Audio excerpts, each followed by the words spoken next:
J'ai comme l'impression que c'est toujours pareil avec Xiaomi. Ils sont constamment obligés de nous en mettre plein la vue avec des spécificités techniques sur leur téléphone qui sont incroyables. Et je dis ça parce que j'ai eu des informations sur le Mi 12 que j'ai pu voir sur internet, de leakers, etc. Et je peux vous dire que ce Mi 12 a encore une fois des spécificités techniques incroyables. Et j'ai l'impression qu'ils veulent juste, comme d'habitude, exploser tout ce qui se fait dans le marché des smartphones. D'ailleurs, j'ai vu que 80% d'entre vous regardez mes vidéos sans abonner. Alors si vous voyez ça, pensez à appuyer sur le bouton rouge. Merci à vous les amis. Bon alors parlons un peu d'écran. Déjà il faut savoir qu'il devrait être assez intéressant comme tous les ans. On parle d'une définition de 2K qui permettrait de ne pas avoir une consommation aussi importante d'énergie que la 4K, mais qui permettrait malgré tout d'avoir un niveau de détail absolument incroyable.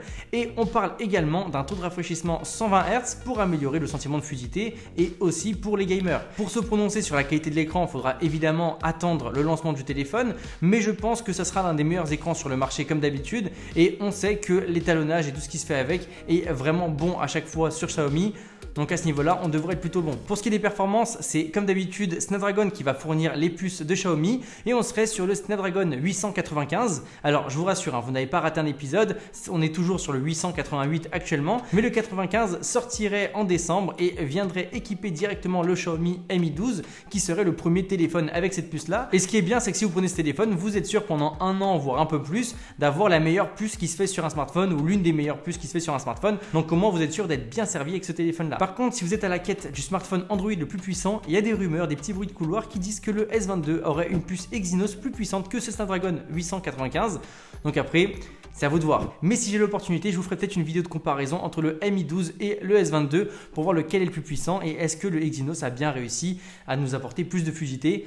On verra bien. En photo, ça risque aussi de faire assez mal parce qu'on parle encore d'un capteur de 200 millions de pixels qui viendrait de Samsung et qui serait en partenariat avec Olympus. C'est vrai qu'on n'en sait pas énormément par rapport à ce capteur, mais il y a beaucoup de journalistes et de leakers qui disent que ça permettrait d'avoir une vraie avancée en termes de photo et que Xiaomi prendrait réellement le large en termes de qualité photo.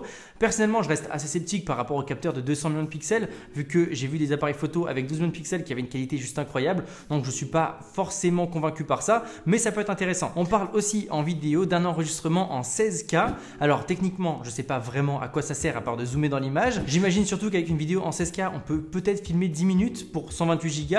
Donc je pense que ça va être surtout un argument marketing. Par contre, s'ils réussissent à transformer leur 16K en 4K ultra propre avec un max d'informations, on pourrait éventuellement parler d'une vraie révolution en vidéo. Donc c'est à voir comment est-ce qu'ils vont gérer ça. Parce que honnêtement, dire j'ai un smartphone qui filme en 16K, c'est plutôt jouer dans le jeu à qui est-ce qui est la plus grosse et c'est pas forcément intéressant au quotidien. Et je pense que la majorité des personnes n'ont même pas des ordinateurs capables de gérer des fichiers en 8K, alors de la 16K on n'en parle même pas. En termes d'autonomie, on devrait être approximativement sur la même chose que le Mi 11. Par contre, on parle d'une recharge ultra rapide en 120 watts filaire qui peut déjà se retrouver sur le Mi 10 Ultra. Ça permettrait en gros de recharger le téléphone en 23 minutes, donc ce qui permet vraiment d'être un bon gain de temps. Et il y a aussi quelque chose qui va être super sympa, c'est la charge sans fil avec du 100 watts, ce qui est aussi super intéressant. Par contre, comme d'habitude, il faut voir comment est-ce que les batteries vieillissent et est-ce qu'elles tiennent dans la durée. Donc si vous avez par exemple un Mi 10 Ultra et que vous le chargez toujours en charge rapide, je serais très curieux de savoir comment est-ce que va votre batterie.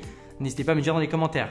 Pour ce qui est de sa date de sortie, on parle d'une présentation fin décembre, juste après la conférence de Qualcomm sur le Snapdragon 895. Et donc on aurait une sortie du téléphone dès janvier. On a aussi pas mal d'autres informations sur la marque. On sait qu'il travaillerait sur des téléphones pliables, donc notamment un téléphone genre flip en mode Samsung, dans le but de faire un téléphone aussi bien mais moins cher que celui de Samsung. Donc ça peut être intéressant, mais on n'a pas encore les fiches techniques et tout ce qu'il pourra faire. Ce qui peut être positif, c'est que si Xiaomi va sur les téléphones pliables et qu'ils nous en font plusieurs pas chers, ça pourra vraiment apporter un peu d'accessibilité à ces téléphones-là qui sont très stylés mais qui sont juste hors de prix, donc ça reste vraiment à voir. On parle aussi d'un éventuel téléphone Xiaomi qui concurrencerait le Fold, donc qui serait pliable mais cette fois-ci dans l'autre sens, et ça a du sens parce que Xiaomi essaye vraiment de concurrencer Samsung et d'être sur tous les segments de marché que Samsung est, et ce qui fait qu'ils sont en train de tout simplement exploser le marché de la téléphonie. Ils sont juste passés devant Apple en termes de vente, ce qui veut dire que Xiaomi est maintenant le deuxième constructeur de téléphone juste derrière Samsung, et je pense qu'ils vont certainement rattraper Samsung en termes de vente, donc c'est quelque chose à suivre. Donc voilà les amis, comme d'habitude, si vous voulez être tenu au courant des avancées de ce Mi 12, pensez à me suivre sur Instagram et sur YouTube parce que dès qu'il y aura des nouveautés, j'en parlerai bien évidemment. Bref, salut à tous, c'est André Martin.